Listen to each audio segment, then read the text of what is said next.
bi ngay nommé ñu koy xamee ni ngay nommé kon sa ay directeurs généraux ak sa ay ministres tu nous renseignes si yow ban qualité d'administration nga nekk di defar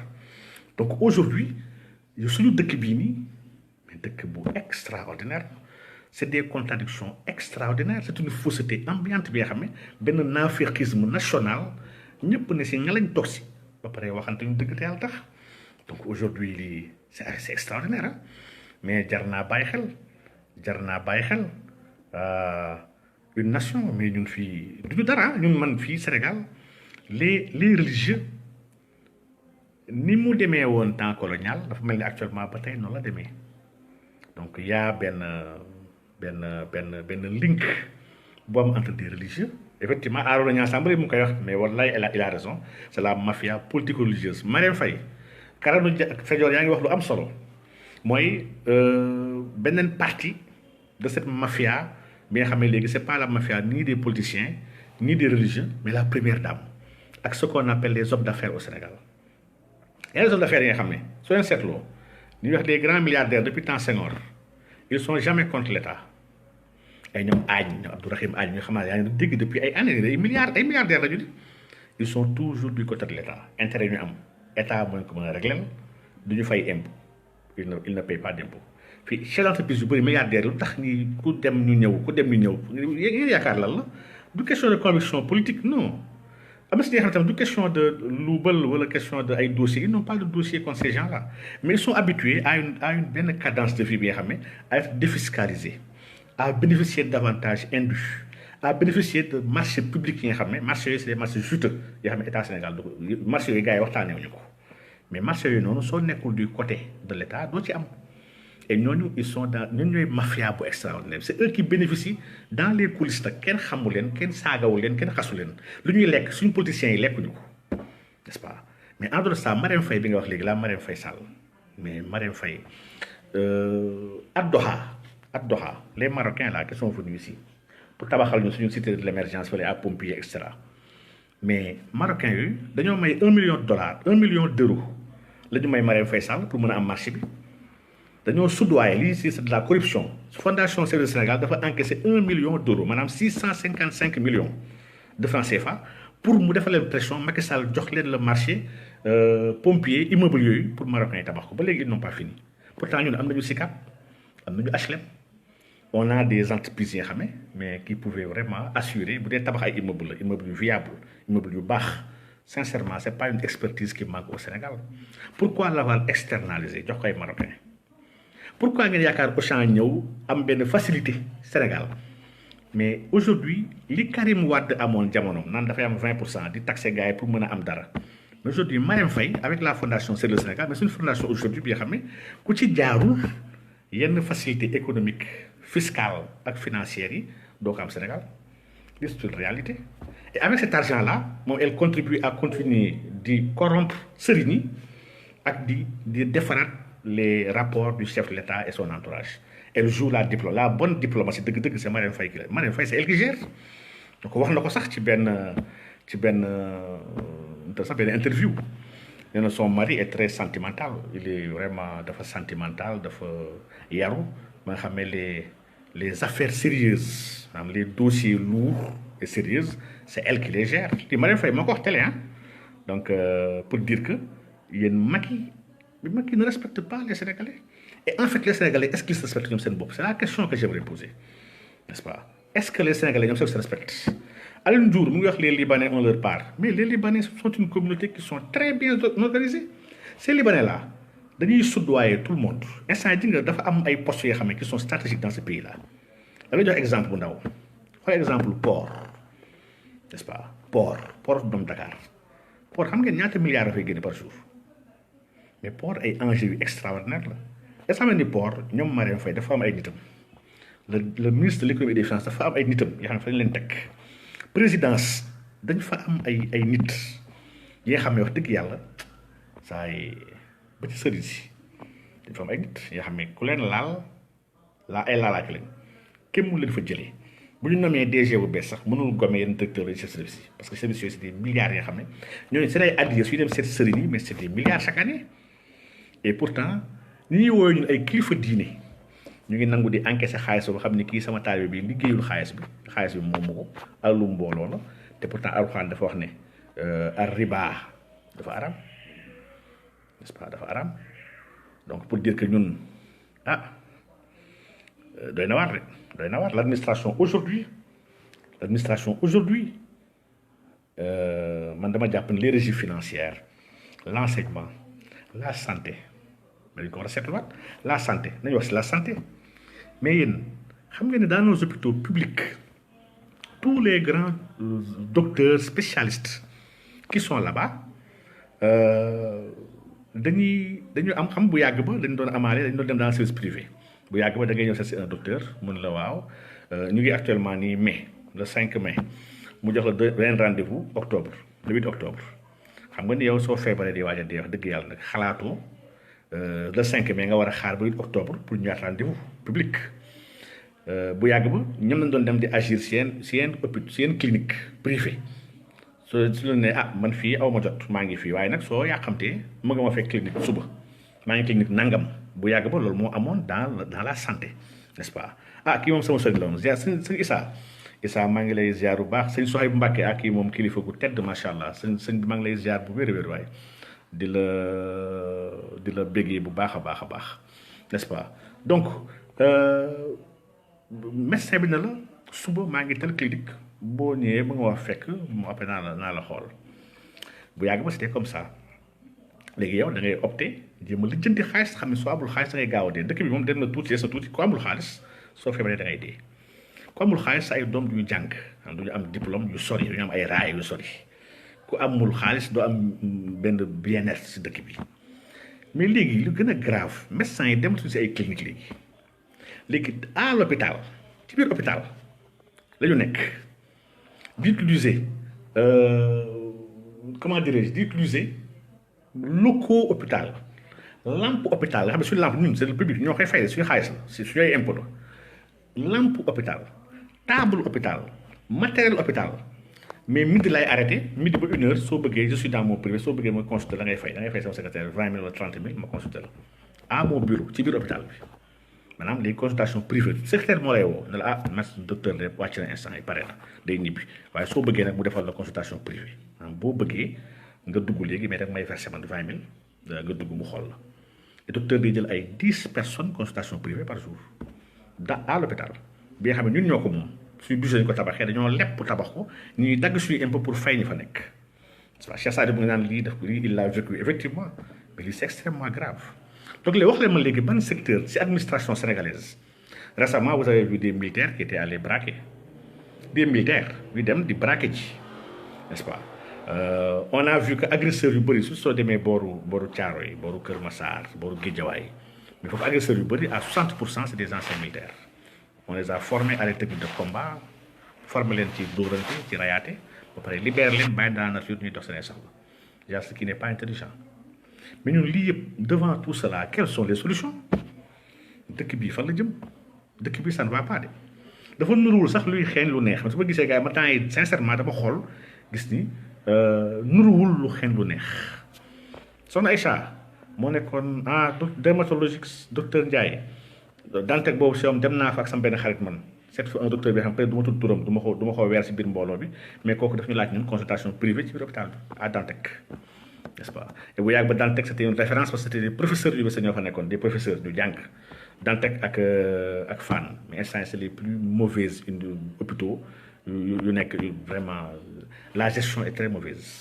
n'est-ce pas donc doy na waar il faut tamit ñu xalaat bu baax a baax ñu xoolaat lii donc ñun lii dans ce pays là mais ça va man dama ne ñun lii c'est un pays ville ah nous sommes dans un pays ville Sénégal c'est quoi c'est 15 millions d'habitants 15 millions d'habitants boo demee dans des provinces ay Changzhou wala des pays dans des régions ville ngay gis Chine benn ville bi nga xam ne c'est 15 millions d'habitants benn ville kese Inde ngay gis benn ville bi nga xam ne ville de 14 millions d'habitants benn ville donc un pays ville wax dëgg yàlla yomb naa gérer une ville 15 millions d'habitants sincèrement méttiwul réglé lii c'est pas extraordinaire Zakaria Ndiago Mendy ah non yow ñoo far je te comprends on est ensemble n'est-ce pas sa itte nga waxee rek et je te comprends tous nous avons voilà machallah donc pour dire que rek il faut ñuy bàyyi xel ni ko ñun suñu waxee waxu émergence instant yi on est en train de faire semblant d'aller vers l'émergence. Nous on est en train de dañu nekk di gëmloo suñu bopp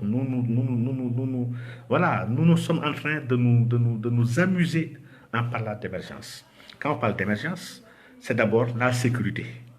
Il faut que ce pays-là soit en sécurité. Ce pays-là, il y a une vidéo, agression, des sacs en pleine rue, ay moto, ay jaas la ñuy téye ay pistolets parce que les armes ne sont pas contrôlées au Sénégal. Il y a une vente d'armes sans kii mu koy wax leen ne kër sëriñ bi mais kër sëriñ bi soo demee nit bu dee laa bëgg sa gaay jaay la ko kër sëriñ bi moom dama jàpp dañoo yàpp sëriñ bi ndax lu ñuy def ak lu sëriñ doon woote du benn, n'est-ce pas? Donc aujourd'hui la sécurité mooy la base de l'équilibre dans un pays. Puis ce pays-là actuellement de plus en plus ñu ngi avancé, de plus en plus il manque de sécurité dans ce pays. L'éducation mooy la base pour mën a tabax quelque chose d'important et de sérieux. Une suñu éducation dafa taxawul c'est absolument rien. On a des jeunes qui sont vraiment vides. On a des universitaires, des étudiants à l'université qui n'ont pas de niveau ñu xamul dara. On n'a pas de chercheurs parce que on n'a pas, il y a pas de budget pour la recherche, n'est-ce pas? Les matières yoo xam ne qui sont les matières de ce siècle là yoo xam ne monde bi ñëpp a ciy rawante ba Afrique du Sud maa ngi gis Afrique du Sud primaire ñuy jàngal ay xale laax de leen di jàngal par defar ay circuits intégrés defar ay robots, je te jure wallahi asim. Donc Afrique du Sud primaire, n'est-ce pas? Donc c'est extraordinaire ça. Ñun des filières yoo xam ne ñooy les filières yu bees maanaam industrie wu am ay industrie am ñu mën a defar li ñu soxla ñun defal ko suñu bopp bayal suñu bopp lekk ko suñu bopp ñun des choses de base élémentaires yoo xam ne lii vraiment dafa c'est le b.a.-ba ñun lii mun ñu ko def ñun on peut pas le faire depuis plus de 60 ans ba léegi ñu ngi wax ba tey defuñu ko chaque fois ñu ngi débattre di teg di wax mais on ne fait absolument rien, n'est-ce pas? Donc voilà suñu xoolee éducation bi ça ne va pas. Bu ñu xoolee l'administration bi xam ne qui est censée travailler pour l'État du Sénégal administration boobu man je ne compte pas sur cette administration là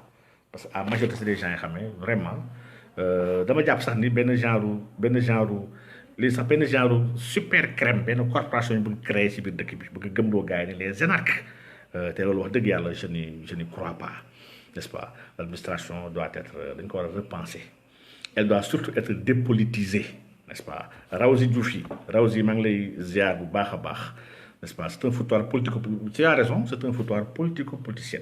Donc l'administration actuellement ne travaille pas. Balaa nga koy xam damay ngeen xooli jamono élection yi diggante janvier ba mars ku fi nekkoon fii am papier mu war lijjanti ci biir administration nga dem xooli ko xool ba xam sincèrement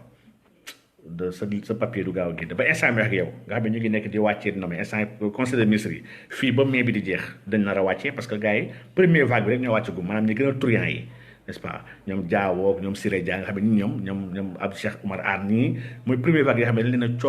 coow am ay rapports yu bëri leen képp ñoom la gars yi bëgg njëkk libéré pour calmer l'opinion. Macky veut calmer simplement l'opinion mais yeneen yaa ngi ñëw DG douane dafa war a tëb il y a DG yu bëri fii xam dañoo war a tëb c'est connu ñëpp xam nañ ko DG LONASE dafa war a dem, n'est-ce pas? yëpp ñoom dañuy dem xam nañ dañuy dem mais après fay leen di yóbbu ak ka lañ fay andi des pressions mooy am au niveau des sëriñ au niveau de fu ne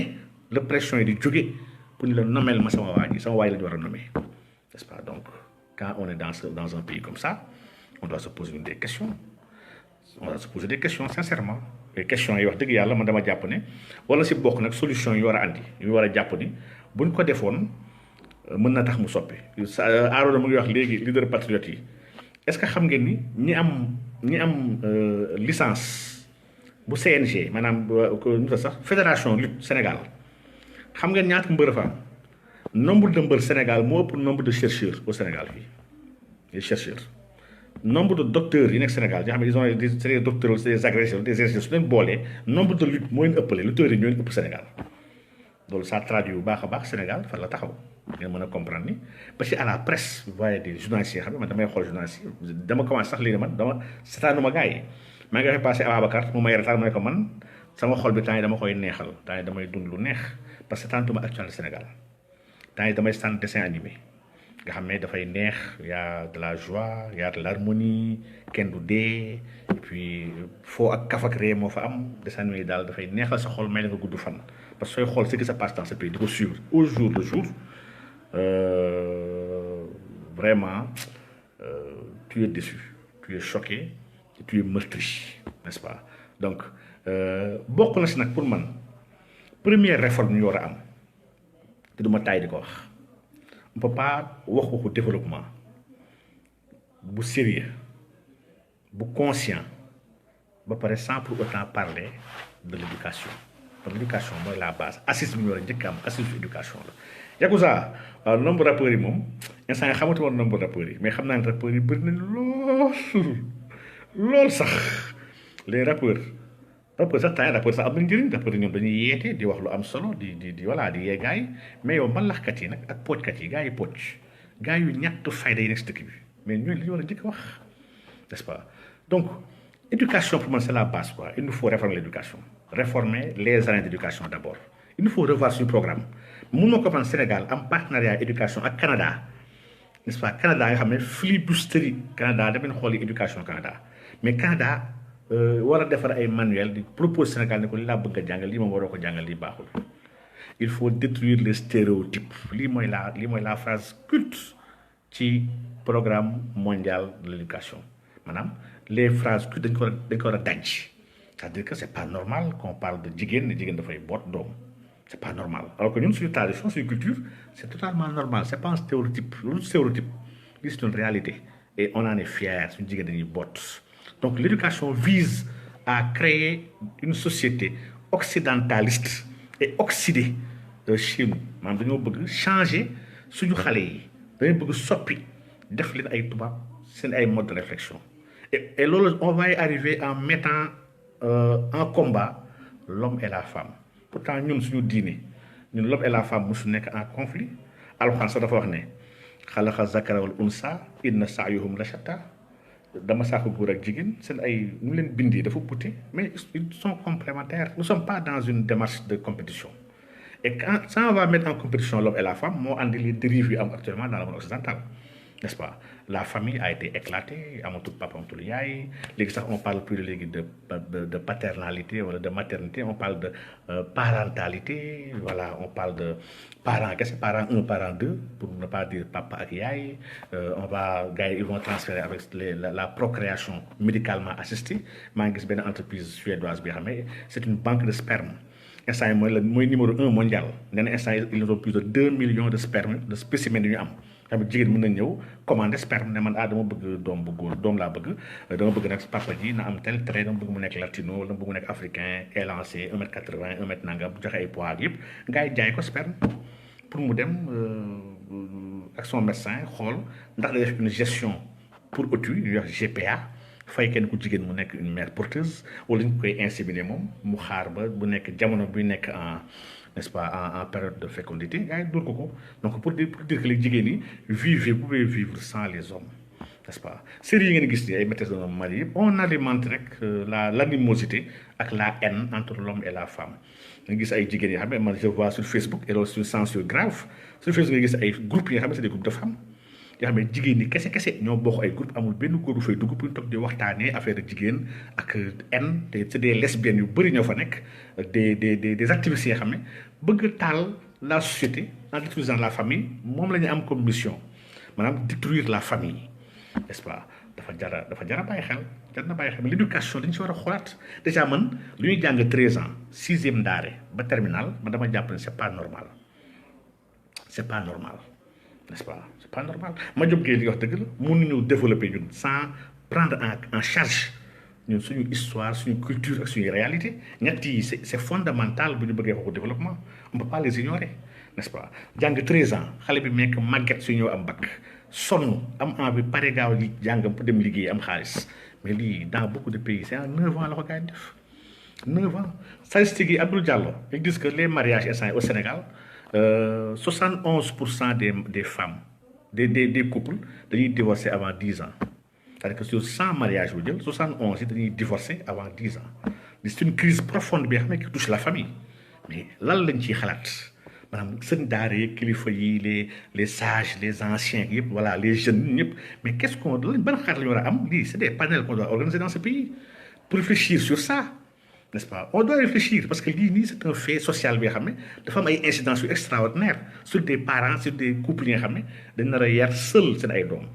des fois sans beaucoup de moyens des fois avec benn animosité ak jéppi si papa ji di xas papa ji si kanamu doom yi dafa am beaucoup de choses yu muy def dans un pays sa papa dafa ñàkk jom sa papa dundalu la sàngu la faju la kii sa yaay du dara sa yaay nangam nangam mais xale dafa soxla benn équilibre benn innocence ak benn dafa am lu mu soxla quoi maanaam te instant yi nous sommes en train de di yàq ressource bu gën a am solo bu ñu am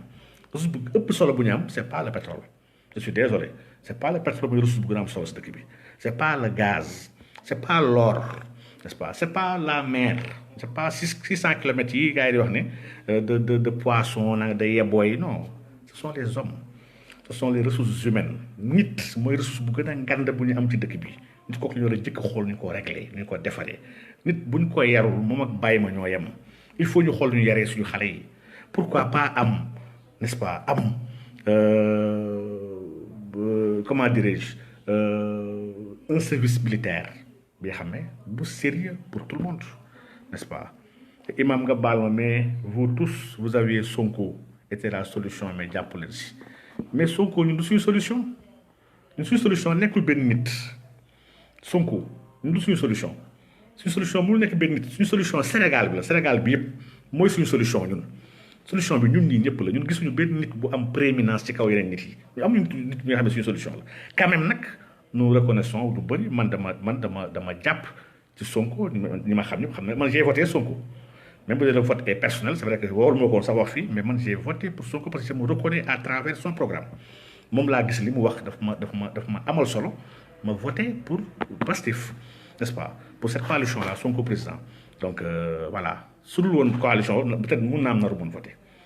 mais c'est pas la solution de ce pays là je suis désolé Sonko à lui seul ne peut pas régler les problèmes du Sénégal ah suñu problème yi dafa dépassé Sonko avant Sonko di judd problème yaa ngi fi problème yi may wax nii mu ngi Sénégal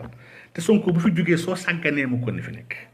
n'est-ce pas donc attention il y a un travail qu'on doit faire nous tous à tous les niveaux pour me régler li fi xew nii instant yi n'est-ce pas donc service militaire dans des pays am na dëkk yoo xam ne ñooñu dàq caaxaan Israël ñooñu dàq caaxaan États-Unis mais dëkk yi ñu ngi avancé pourquoi dëkk yi di avancé parce que nit dañ leen yar demal Japon demal Corée n'est-ce pas demal Chine mais c'est des gens qui sont éduqués éducation fa lañ ko jëlee ñun seen maam yi gënuñu am teggin suñu ay maam ñun gënuñ ñu xam mbaax ndax ñun suñu diine yonent bi sallallahu alayhi wasallam daf ñu jàngal mbaax yonent bi yàlla ko tagg sax si jikko bu rafet ne que wa innaka la ala xuluqin azim sax yonent bi sallallahu alayhi wasallam waaw innama bu'istu li utammima makaarimal axlaaq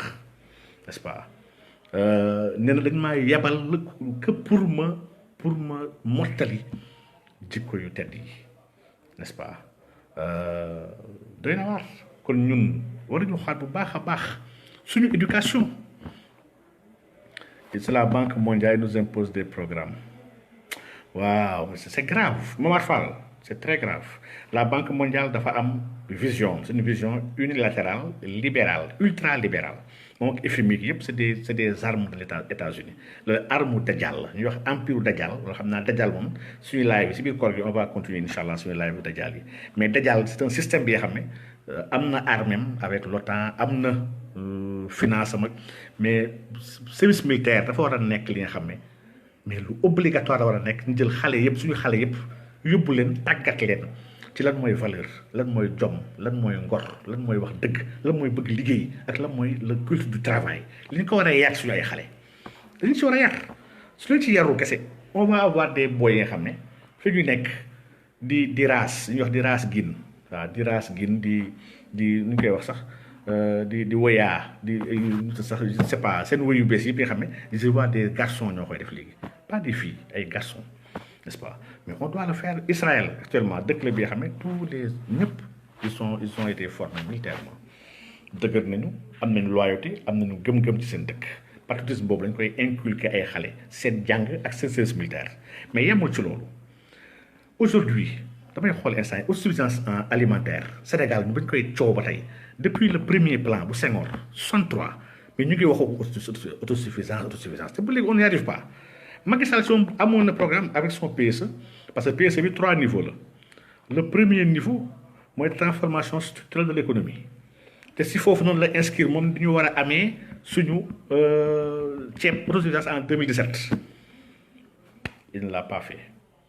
n'est-ce pas Dajal am na fi xalif général si Youssou Ndour Youssou Ndour si taalibe mi la bokk du xalif général bi am na ñu ko gën a garaaw waaw am na ñu ko gën a garaaw n'est-ce pas mais Youssou Ndour si ñuy liggéeyal Dajal Sénégal la bokk et c'est pas le seul ak ñoom Waly Seck bëri say morom de bëri fi ñu bëri ñi nga xam ne ba si ay kilifa diine ñuy woote sëriñ ñu ngi fii ay liggéeykatu Dajal si ay wàllu yu Dajal lañu bokk yeggul si xutbaa du ñu ay xutbu nag n'est-ce pas mais donc pour dire que on est là suffisance alimentaire kese ñu mun ñu ko régler Korité ngi nii ñëw wala tabaski bu ñëwee ñun su ay malien wala ay mauritanien andiwul ay xar ñun duñu tabaski et depuis des années on le sait n'est-ce pas on sait depuis des années que dañu war a tabaski jotee incha allah ñëpp war a rey xar mais taw xarit du doy il faut Sénégal ubbi ay frontière am pour étranger ñëw si la ñuy soog a mën a ñëpp tabaski n'est-ce pas mais lii c'est grave quoi un pays ne marche pas comme ça xam nañu taw yi dina ñëw bu ñëwee dina am dëkk gox yu bëri yoo xam ne dafay yàqu waaye après ñu ubbi ay école yóbbu leen fa c'est que lii ñun en comptant on dit phénomène HAO mais li nga xam ne c'est hors activité ordinaire loolu mun naa comprendre mu bett état Sénégal ñuy taaba mais ñun lii du HAO on le sait chaque année dafa war a ñëw xam nañ jamono bu muy ñëw mais pourquoi ba léegi mënuñu ko régler bu doon dans un état sérieux l'armée